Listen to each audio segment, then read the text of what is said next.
everyone. I have Richy Shetty with me today. Richy is a 5-time Amazon bestseller. He is also a TED Talk speaker, writes on Daddy Blogger, and is currently in the Philippines with his family. And he has 3 young kids as well with them. There are 6, 4, and 2. And he has visited over 81 countries, and he really has embraced the nomad life. You know what? It's such an honor for me to have you here. You are my podcast mentor, and thank you so much for being here. Welcome, Richy. Yeah, thank you so much, Anna. It was great to have you on my podcast. And now we get to switch the tables, and you're the host, I'm the guest. So it's an honor, a privilege. Good work on your podcast. Definitely an honor to be one of your guests. Thank you. So 81 countries. Yes, so currently the country count is 81 countries on 6 continents, and our goal as a family is to be the first family in human history to visit every country in the world. So for those of you who are listening and watching who don't know, there's actually 193 official United Nations member countries. So still a long ways to go, over 100 countries left. But yeah, our goal is to visit them all, and not just visit them, but make impact, volunteer, and help the countries we visit too, and make a difference, not just take pictures and see amazing sights. So what, I know I mentioned in the intro that you're a nomad family. Like, what is a nomad? Yeah, so let me define the term digital nomad. So what a digital nomad is the digital part means someone who's working online, and the nomad part is someone who's traveling. So it's basically somebody who's making money while traveling. And when you think of a typical digital nomad, you think of maybe someone in the 20s, like single, maybe some couples, but you don't think of digital nomad families. And we are a digital nomad family. So we are from Vancouver, BC, Canada, not too far from where you are. And, that's where I was born. That's where I went to university. That's where I met my wife, had kid 1, 2, and 3.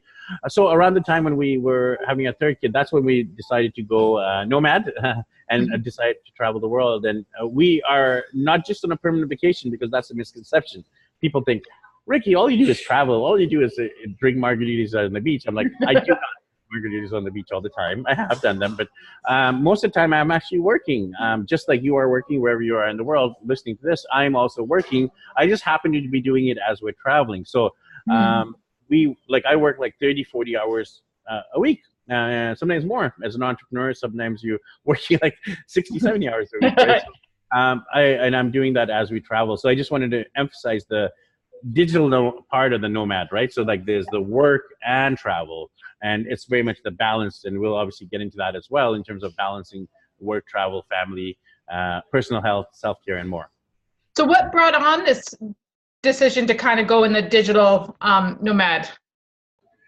That is the best question. I love the why question. So start with why, Simon Sinek. So why did we start this journey? So I'll tell you a little bit of the backstory.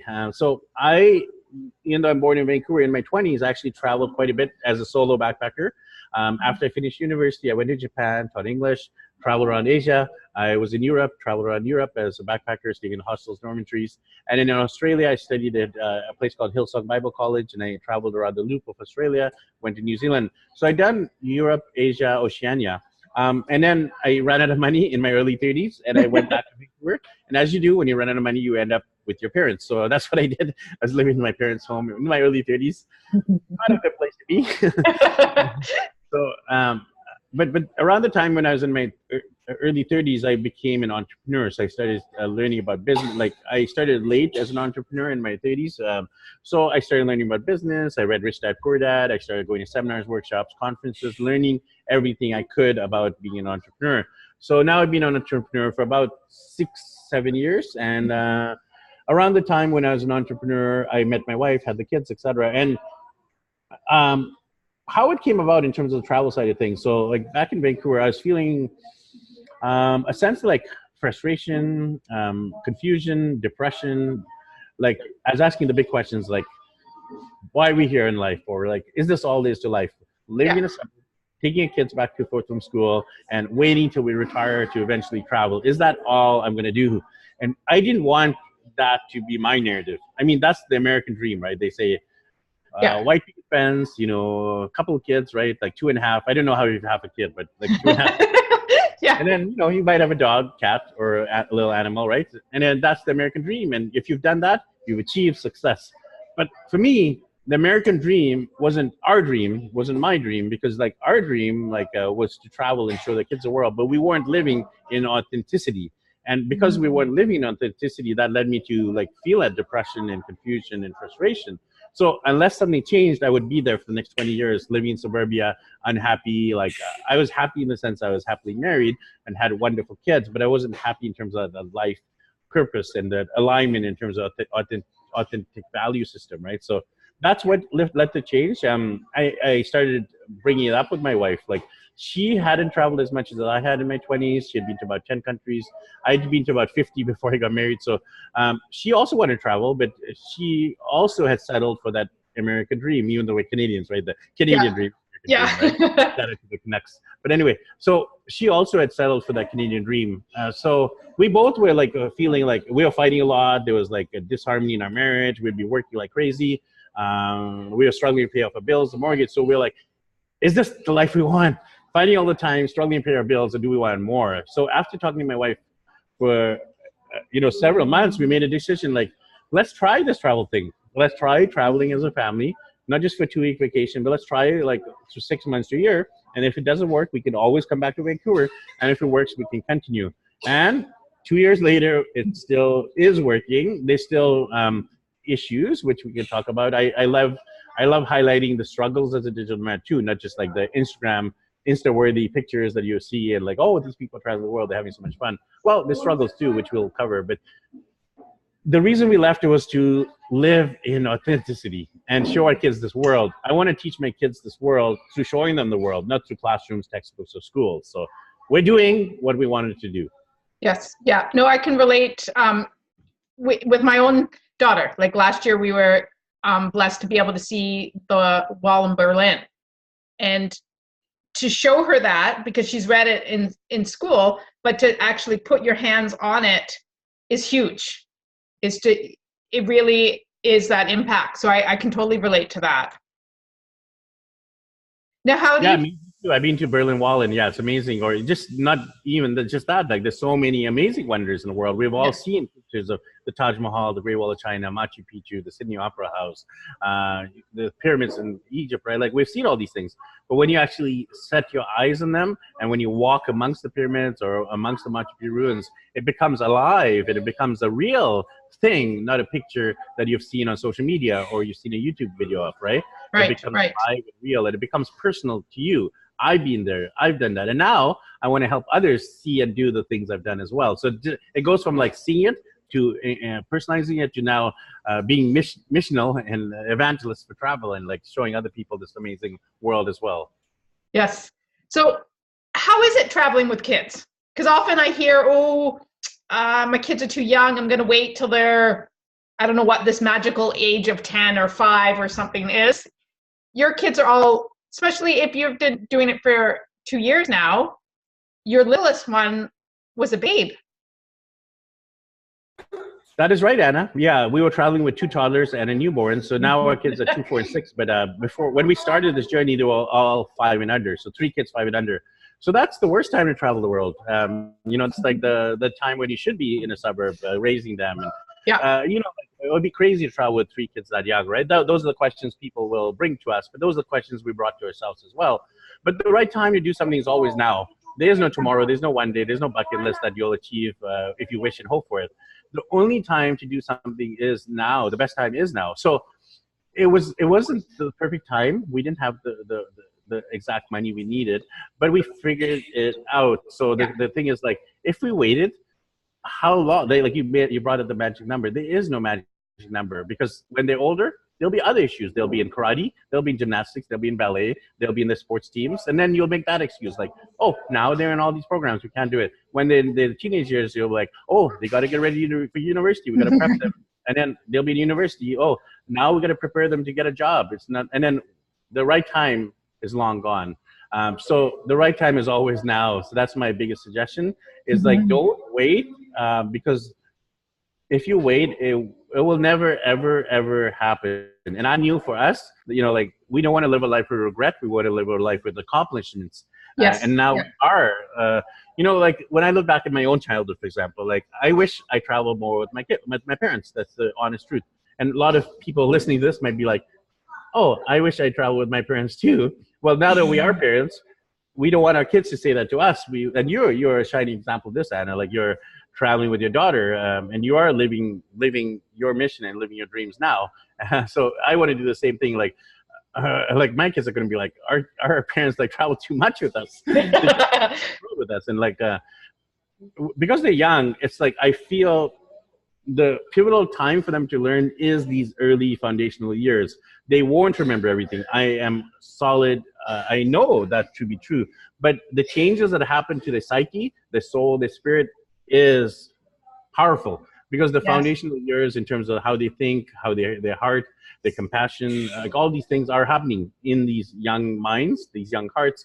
And that's why I'm a travel blogger, by the way, right? So we document everything, pictures, videos, blog posts. So in terms of the memory triggers, we will show our son Renzo, he was in Machu Picchu at the young age of 9 months. And then when he turned a year, he got to go to the Amazon. He was celebrating his first birthday in the Amazon River. So wow. Renzo, he'll be like blown away when he's older. He'll be like, my parents are the coolest. You know, I get to celebrate my birthday in the Amazon rainforest. I got to see the animal safari in South Africa, right? So yeah, I really feel this is so important. So the best time is now. I can talk about this for days on end. Yes, yeah. What I love about it is it, like you mentioned, it changes your soul. I found when I change and then when I've gone somewhere and come back, I'm much more calmer and understanding. Like, because say when we were in India last year, they don't have money. It's an issue in India. So to go to find money to take out, we'd have to spend like an hour around stores to try to find money. And I find now coming in Canada, when Interact's done, you see people swearing and, oh my gosh, what am I going to do? And I'm like, oh, okay, no big deal. Can't buy this today. I think it really, do you find that it really gives you much more patience for everyday stuff? Yeah, hashtag first world problems, right? Like people complain that the coffee's too cold, or they complain that they can't pay their bills. Here in the Philippines or in India or in Africa, they complain that they don't have food to eat. I mean, actually, it's funny because they don't complain. They're grateful for rice. They're grateful for the fact that they have water to drink. They don't need a coffee to be like the perfect temperature with this much milk, this much foam. That's not the most important things in life. The fact that they have a family that's loving, they have a strong, marriage, that the kids, like you look at the North America, we have abundance of wealth, but our families are in turmoil, right? Like 50% divorce rate, like even people are married, they're still like in chaos as well, right? Whereas here in Asia or in Africa or Latin America, they might not have materialistic wealth, but they have relational wealth and family wealth. And what's more important than they? Lots of many or strong families. Yeah, agreed. So do you want to share, we touched a little bit on stories of travels, like your best, and then some of those you had to be there to actually believe that was a thing?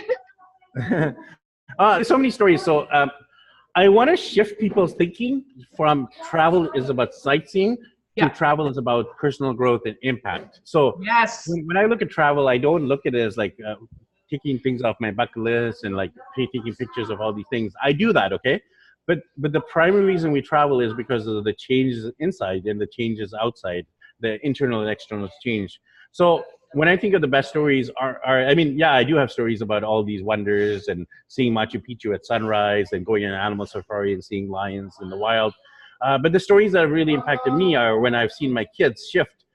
So I'll give you a very concrete example. So we were in Medellin, Colombia, which is in South America, and we were staying at YWAM, Youth with a Mission. It's an amazing organization. I know Anna knows all about it. So we were staying in an orphanage in Medellin, and we stayed there for 2 weeks. And as we were leaving the orphanage, we said to our daughter, like, okay, Rianne, time to leave. You say bye to your friends. Hopefully we'll see them again. And my daughter said something so powerful to me. She said, Daddy, would it be okay if we give away our toys to the orphans? Wow. And I was like, excuse me? Because most young kids, they'll know. More toys. Oh, my brothers took my toy. And then they fight and sibling rivalry, right? Well, our kids shifted from being like selfish, wanting more toys kids to like givers. And I stood there. It actually it still leaves me quite emotional because I stood there and I watched my kids give away the toys to orphans. Yeah. one by one. These are not new toys. These are like toys I've seen my playing with, and it's so powerful when you see that transaction between a wealthy kid from North America giving it to a poor kid from no parents in Colombia. That transaction is exactly why we travel.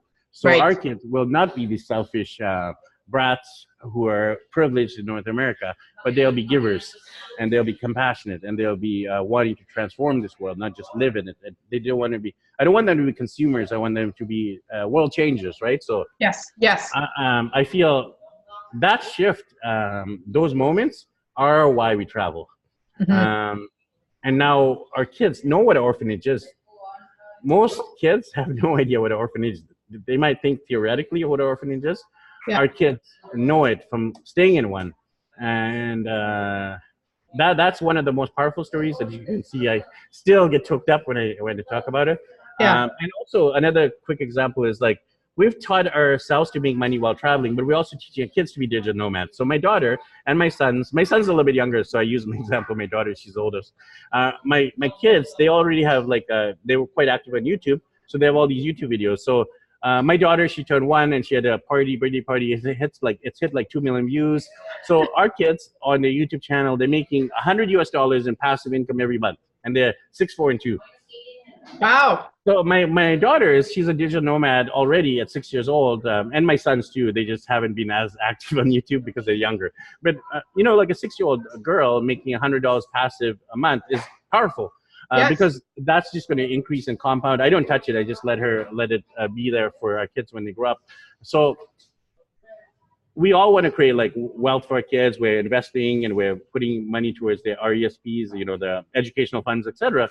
But what if we can teach our kids about entrepreneurship and business and making money online and becoming little internet marketers and little digital nomads from a young age? So that's another big shift that's happened. Is like we're teaching our kids about entrepreneurship and being difference makers. And of course, they're seeing a lot of the world too. But yeah, those are some quick stories of how travel has changed. That's an impact of us. Yes. Yeah.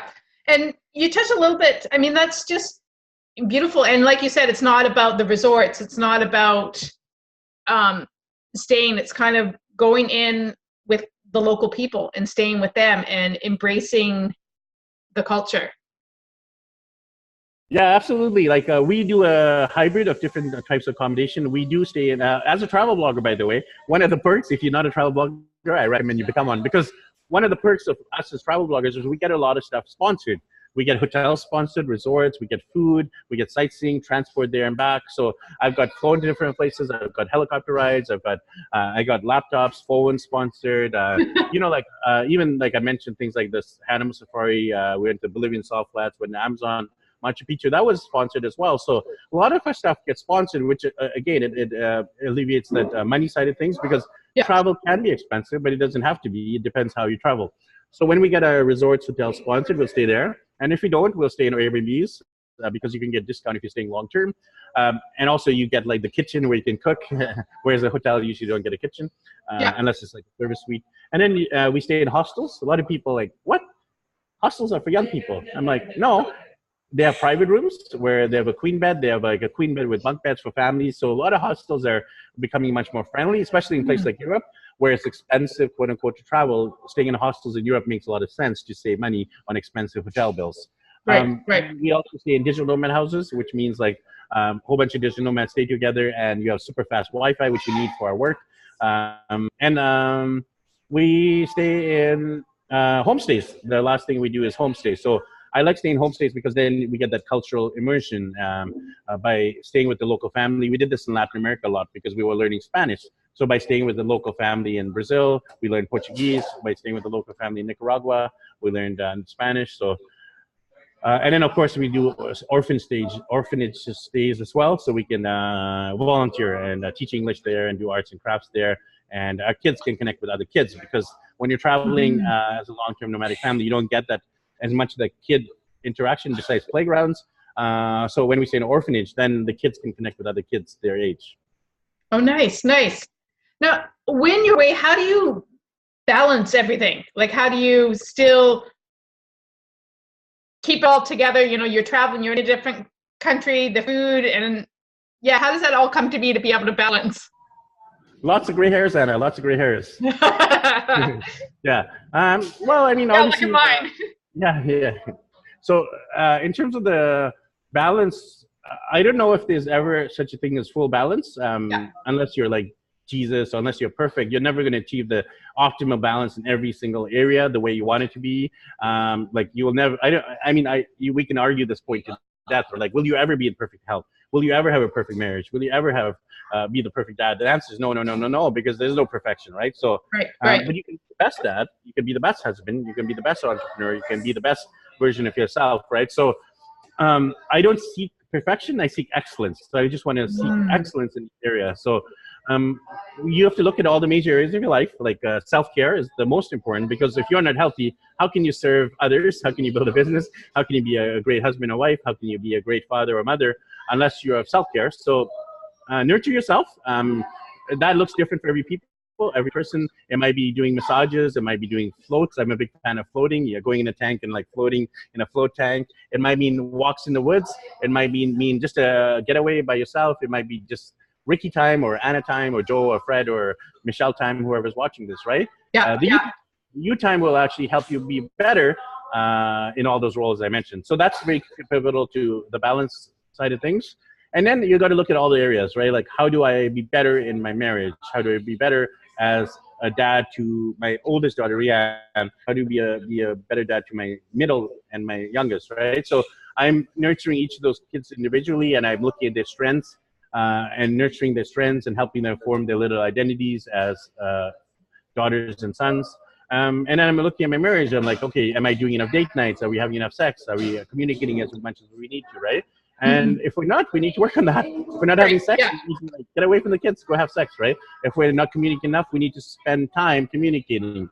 And if I'm neglecting one kid, I need to like quote unquote drop, not physically drop, but not Yeah. spend as much time with the other two kids and like nurture the kid I'm not spending enough time with. And you'll sense it.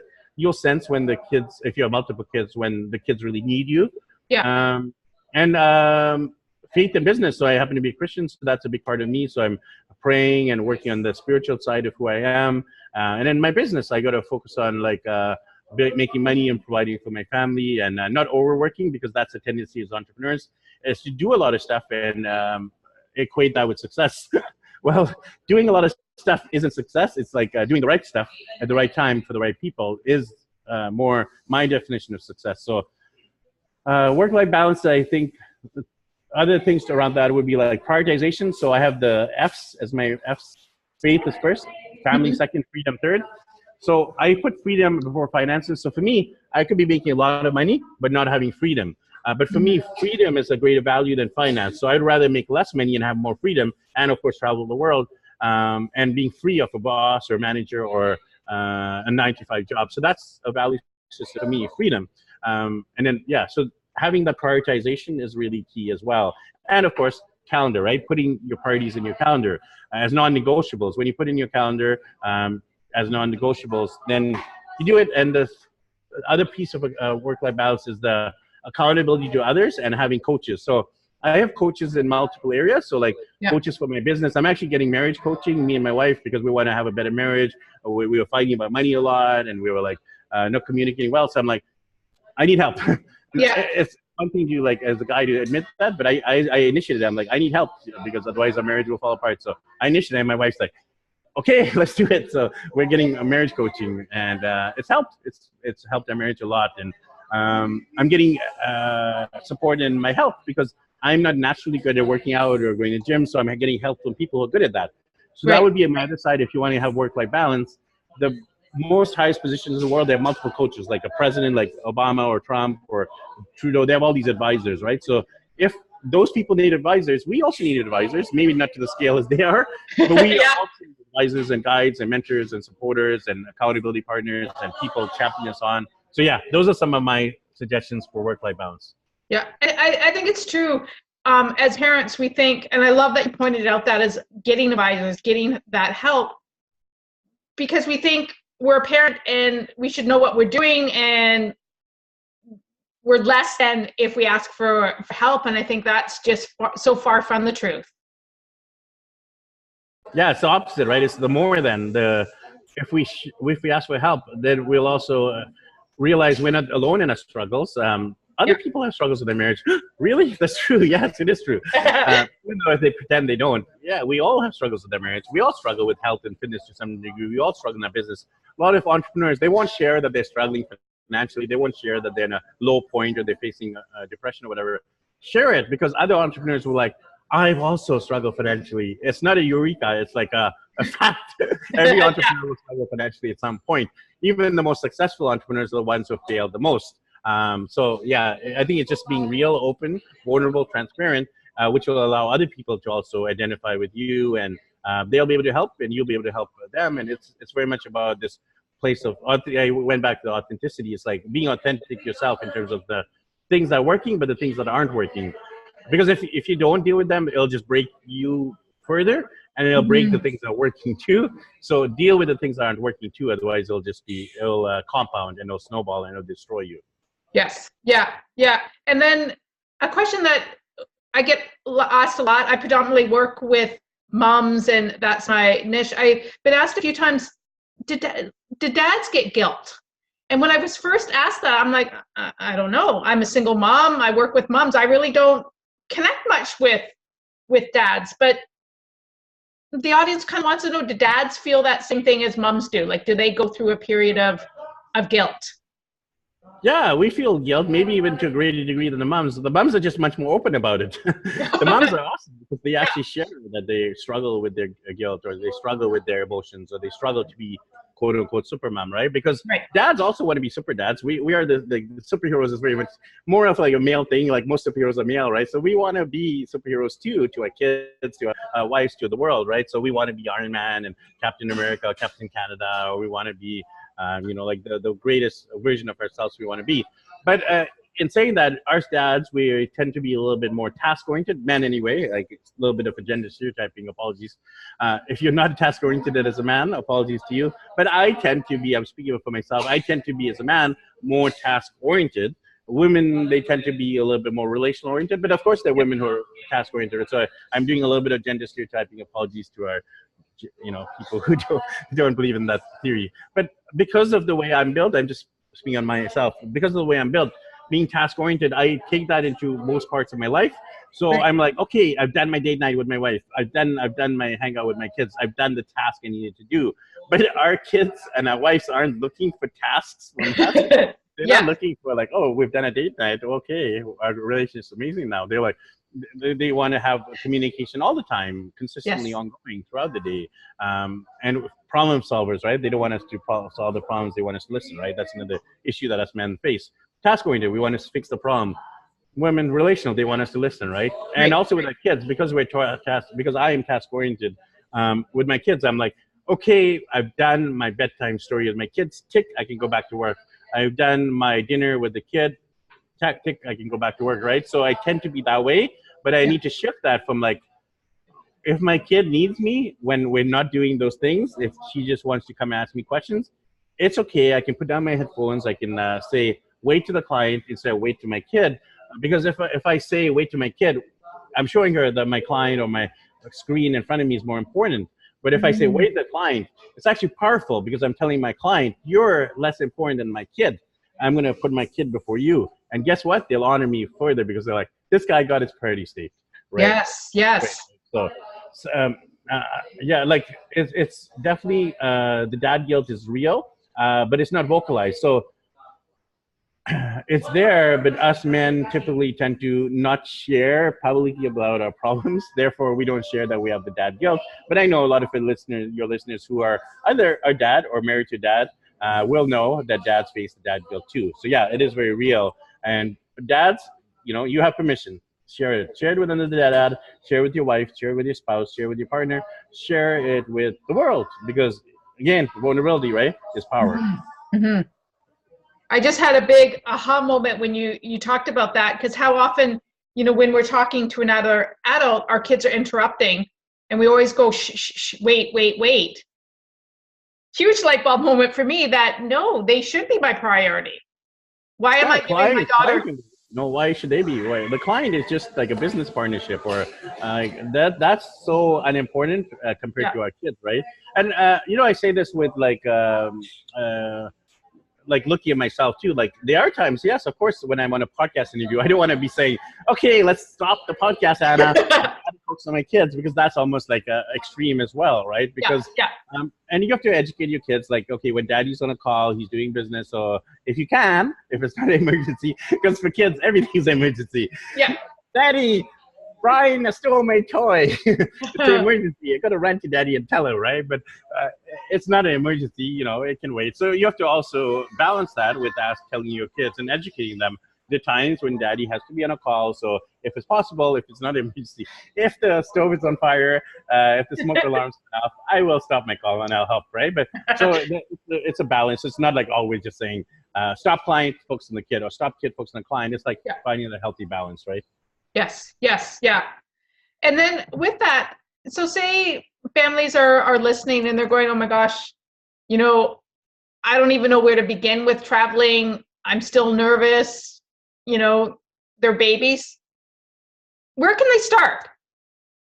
Yeah, so I look at travel as multifold. So you can always start with the travel in your own city, right? So that could be the first state, city and then state, and then a country, and then continent, and the world, right? So start local. If you haven't traveled much outside of your own country, then start doing other countries.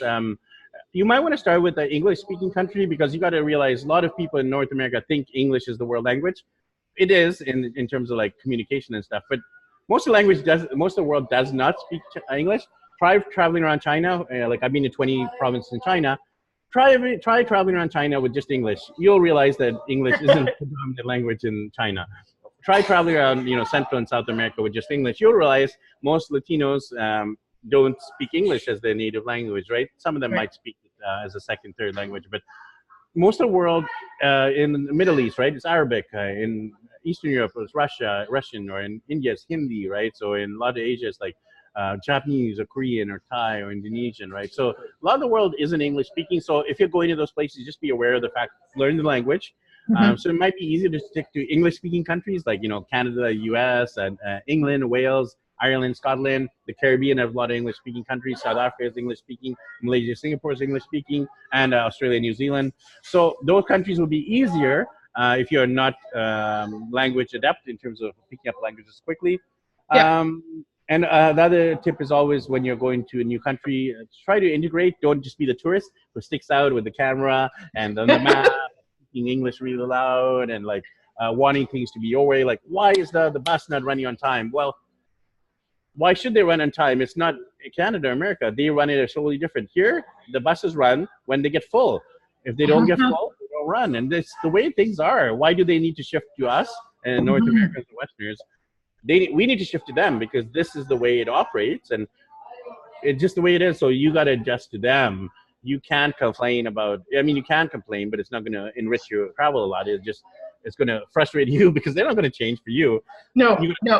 So being flexible, adaptable is very important as well. Realizing that, the world doesn't operate the same way that it does back home. And that's why we travel, to realize and to see and to learn from the way the other side of the world operates, right? Yes.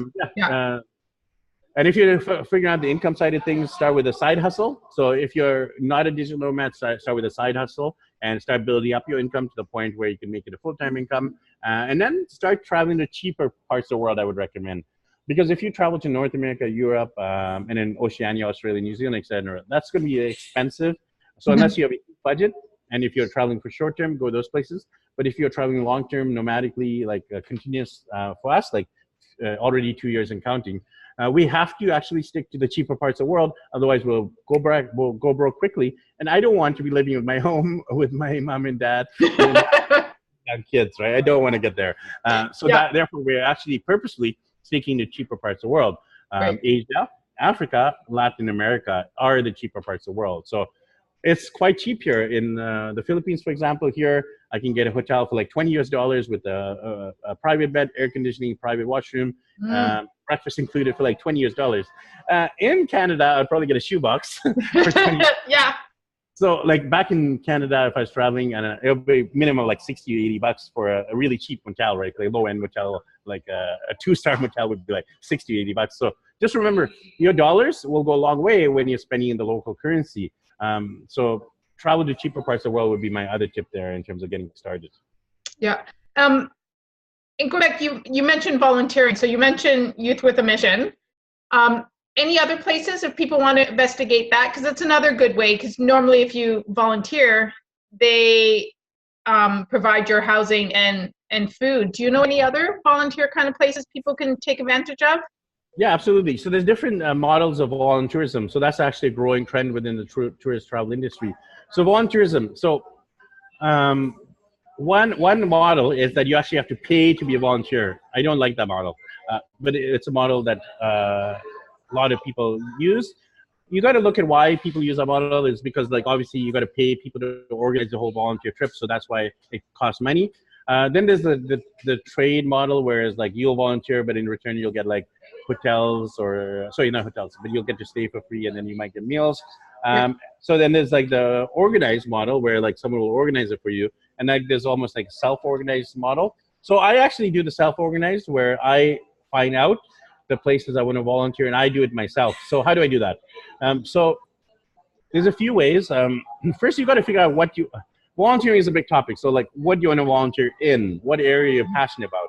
Yeah. So there's the people area, then there's the animal area, there's the planet area. So are you passionate about animals? Then maybe go rescue the turtles in Costa Rica. If you're passionate about the rhinos, go save them in Africa in the animal safaris. If you're passionate about the sharks, prevent them from cutting the shark fins, right? The shark fin soup in parts of the world. So figure out what is your passion. Is it the rainforest or deforestation or climate change? Go to Amazon and help out there with the rainforest issues, right?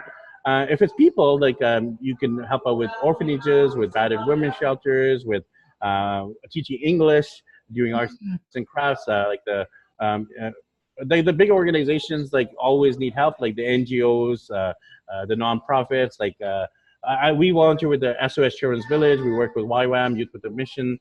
We work with the Mother Teresa, the Sisters of Charity. We help out with those. So how do you find them? Firstly, is whatever country you're visiting, you can look for these organizations and just message them saying like, we're coming to this country for 2 weeks and we want to volunteer, we're going to give back. Do you have any opportunities?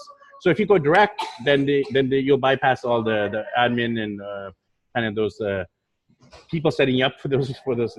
Right. If you go direct, then you'll find out. Some won't need help, and that's fine, because sometimes the help will take more of their time, it'll take away from their resources, and you'll actually not really help if you're going for 2 weeks.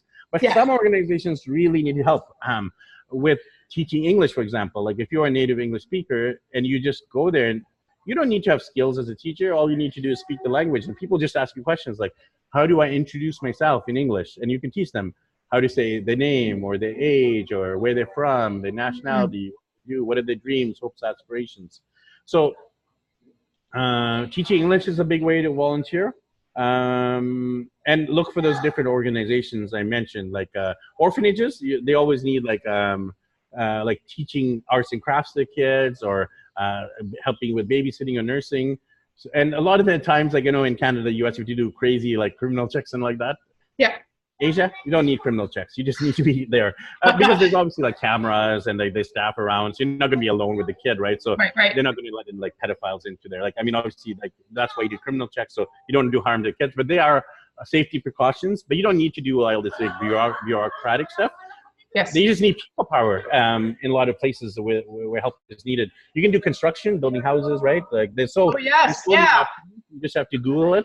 Ask on social media too. That's something I do. I'll just say, hey, I'm looking to go to Thailand.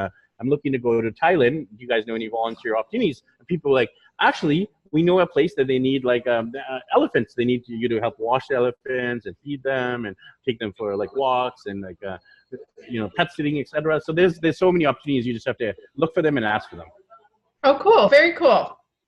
Now, if people want to connect with you, you mentioned you do a travel blog. How can they read your stuff and find out where you are and follow your journey? Yeah, so obviously you have a big market of moms and dads. So if you're interested in the whole family side of things, I have a website called daddyblogger.com. I talk about family travel with young kids, and the principles are connected to obviously like kids who are like five and under. But if you're traveling with older kids, the principles of what I teach around budget travel or volunteerism, those kind of things, you can find out on daddyblogger.com. I also have a podcast where I interview 500 plus digital nomads, world travelers. And Anna was actually a guest on my show as well. So we talked about travel with teenagers with her on my show, right? So yes. I asked the experts because I don't have teenage kids. So I asked people like Anna, I'm like, how do you travel with a teenager? And then I interview them, right? Or things I don't do, for example, I don't do travel hacking, which means using credit card miles and points to leverage to get hotel stays and flights for cheap. So I interview travel hackers and I have a whole playlist of them. So check out my podcast as well.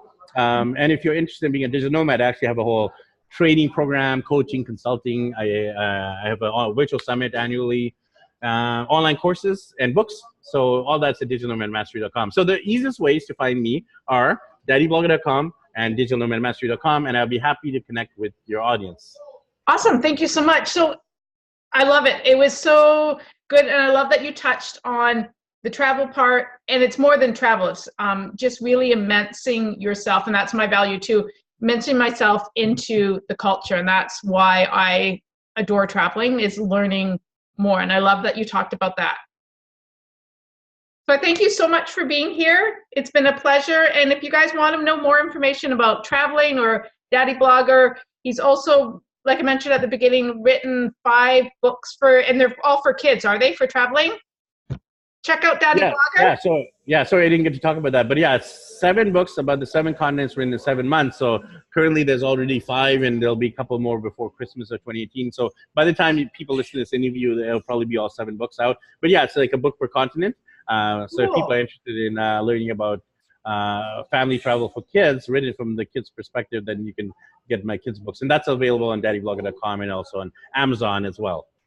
Awesome. So thank you so much for being here, Ricky. It was such a pleasure, and I learned a ton, and now I think I even want to go check out the elephants. Maybe I'll get my daughter's bucket list for that. There you go. Your daughter's amazing bucket list. I had a chance to look at it. And this is amazing. You've raised your daughter well, because now she's becoming a little digital nomad herself in terms of wanting to travel and see this amazing world. So thank you, Anna. It was a joy and a pleasure to be on your show here. I appreciate it. And thanks again. Thank you.